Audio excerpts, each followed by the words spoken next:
24-এর গণহত্যার যদি বিচার হয়, 71-এর গণহত্যার বিচার হবে না কেন? তারা এখনো স্বাধীনতার, আমি বলবো যে স্বাধীনতার বিপক্ষে, এবং তারা স্বাধীনতার শত্রু, এবং তারা রাজাকার। মুক্তিযোদ্ধা মৃত্যুর আগ পর্যন্ত মুক্তিযোদ্ধা, মৃত্যুর পরেও মুক্তিযোদ্ধা।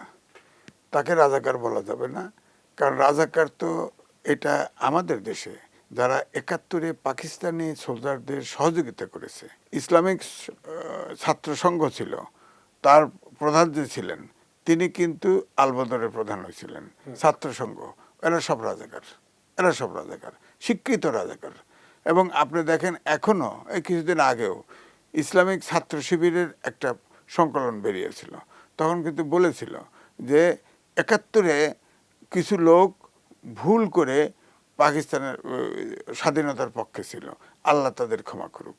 অর্থাৎ তারা কিন্তু এখনো ভোলে নাই। সুতরাং তারা এখনো স্বাধীনতার, আমি বলবো যে স্বাধীনতার বিপক্ষে, এবং তারা স্বাধীনতার শত্রু, এবং তারা রাজাকার।